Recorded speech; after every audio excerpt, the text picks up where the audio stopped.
It got so bad that some therapists gave it a name: election stress disorder. I have a small therapy practice here in Tucson, and a number of my clients have become very upset, very overwhelmed by the stress of the election. Most people would agree that this was an especially toxic time. If Donald Trump were to win this election, we would have a commander-in-chief who is completely out of his depth. She's accomplished nothing, just made things worse. In the weeks leading up to election night 2016, voters reported unprecedented anxiety, regardless of who they supported. In a survey by the American Psychological Association, more than half of all adults said the election was a significant source of stress. And a Monmouth University study found that 70% of American voters felt the 2016 presidential campaign brought out the worst in people.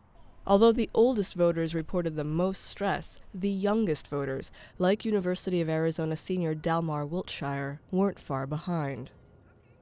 Everyone on either side just started, attacking people's character, not listening to people. People don't actually, discuss, differences or try to come to a compromise or opinion or anything. They just kind of yell at each other now. And I think that just yelling at somebody never, gets them to see your side of any debate. Trump, not my president! Trump, not my president! In the election's aftermath, that division has persisted, and emotions are still running high, whether you're grieving or celebrating. Everything they're out here protesting is irrelevant and honestly just a waste of time. I think that's the most hurtful part, is that people that are directly related to me voted for this man. As the nation prepares for a new administration, mental health experts and political scientists alike are trying to figure out what made this cycle so different and what it means for the country's future. Voters really hate the other party.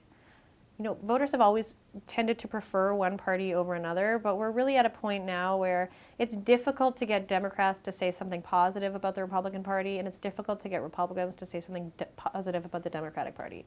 And that's, I think, really what a lot of people were sensing, this sort of total disdain for the opposing party, and also a total disdain for just the political system in general. People are really fed up with our political system. Behavioral scientist Chris Segrin says that disdain and frustration can fuel aggression.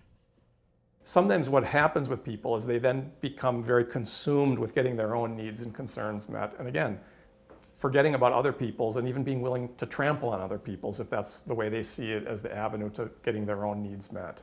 The concern for the feelings and the welfare of the person they're talking to is really diminished. The result is conflict and pain, and those can damage our mental health.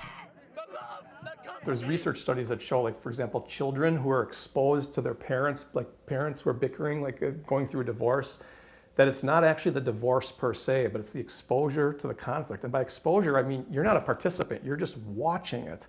That those children have higher rates of depression, higher rates of anxiety, higher rates of substance abuse as young adults.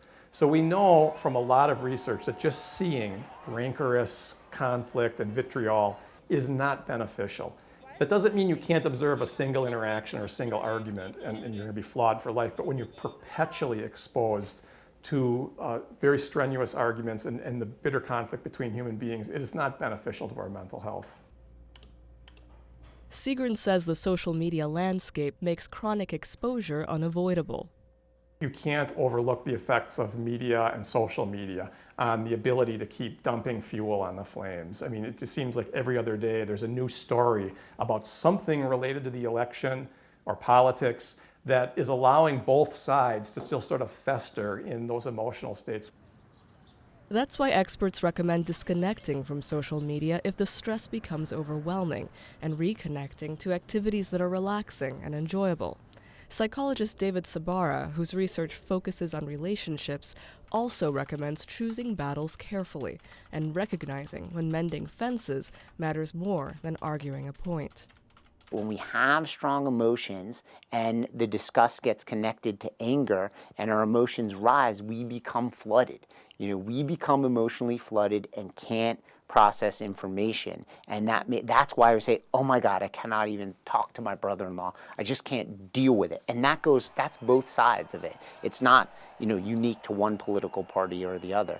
You have to agree to disagree. I mean, people, that's a very important skill, and to be able to step back and say, look, okay, you know, you want her, I want him, and you know, you think we're wrong, we think you're wrong. Okay, let's just eat some pie.